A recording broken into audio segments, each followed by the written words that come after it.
Alors il se trouve qu'en France, il y a une école qui est passée à travers vents et marées, qui est un endroit qui évoque un petit peu le cercle des poètes disparus. Ça se trouve dans le nord de la France, près d'Hazebrouck, et c'est un de ces nids où on forme les pilotes de ligne.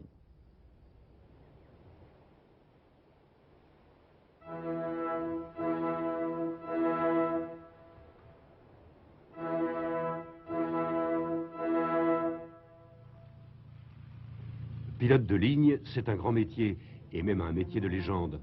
C'est un métier qui s'apprend comme un compagnonnage. Il y a en France plusieurs écoles, d'État ou privées. Celle-ci, l'Institut Amaury de Lagrange, est installée près d'Hazebrouck dans le Nord.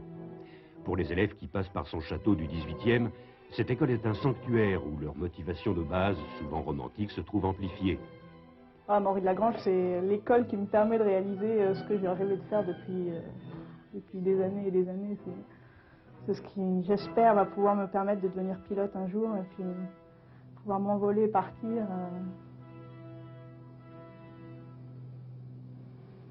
Ma carrière, dans ma tête, un jour, c'était dans un avion. Et c'était ma ressource, c'était de penser ça.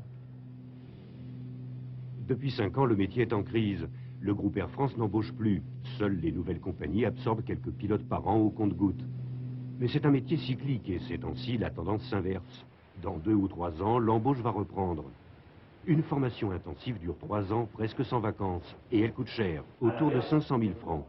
La plupart de ces étudiants ont emprunté et investissent tout ce qu'ils ont dans cet apprentissage pluridisciplinaire. Il leur faut maîtriser plusieurs domaines de la physique, mais aussi les subtilités de la navigation, le droit aérien, l'anglais, la réglementation, les opérations aériennes. C'est par mot, là. Je suis désolé. Oxygène, 16, et l'hydrogène, 1. Le pôle de l'orthonomie, on retrouvera ça de la forme de... Ici, les cours sont presque des cours particuliers. L'enseignement est à l'opposé de ce qui se passe dans les amphis surpeuplés des facs. D'une certaine façon, on fonctionne ici à la manière du cercle des poètes disparus. Alors tout doucement le palonnier, tout doucement la puissance afin de contrer les effets de couple. Doucement, ne pas attraper une fugoïde. On match à l'axe. La relation élève-professeur est du domaine intime. Plus qu'apprendre, le prof transmet son savoir. Piloter n'est pas difficile. Piloter en ligne, par contre, est un métier sérieux. Derrière, il y a des passagers dont on est responsable. L'Institut est né après la guerre du rêve d'un aviateur humaniste d'autrefois, le baron Amaury de Lagrange.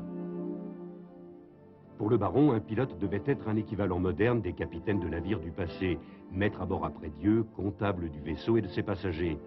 Le baron Amaury avait une vision noble du métier et toutes les promotions passées par le château ont reçu cette vision en plus de leur enseignement technique. Aidé par des pilotes obsédés de pédagogie comme André Ramondo, l'Institut est devenu l'université d'Air France. Ici, on n'a jamais badiné avec le sérieux. Mais le sérieux n'est pas lourd à assumer dès lors qu'il se conjugue avec la passion et le romantisme.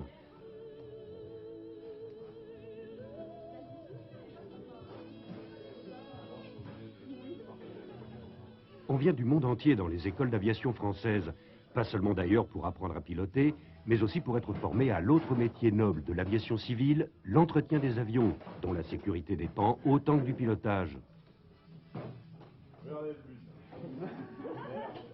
L'Institut possède plusieurs avions de ligne réformés, dont une vieille Caravelle qui sert pour les travaux pratiques, en particulier de salle d'études des systèmes.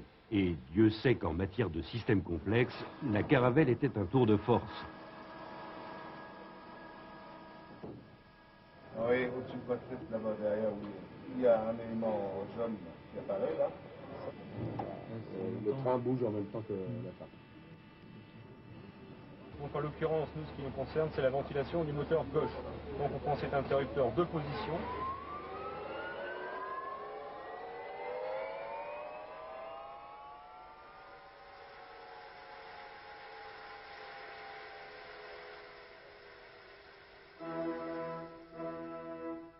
Apprendre ces métiers n'est pas facile, même si on aime. Il faut vraiment beaucoup travailler. Il faut être passionné. Bien sûr qu'il y a des choses à savoir, forcément. Il faut avoir appris comment fonctionnait un avion et comment s'en servir pour ne pas faire d'erreur. Mais il faut adorer ça et penser qu'à ça. Et ça marche, à mon avis, ça marche. C'est vrai que faire que de la théorie, alors qu'on rêve de voler, c'est forcément plutôt difficile. Bon, on va quand même voler de temps en temps au week-end, hein, pour rester en contact avec l'air.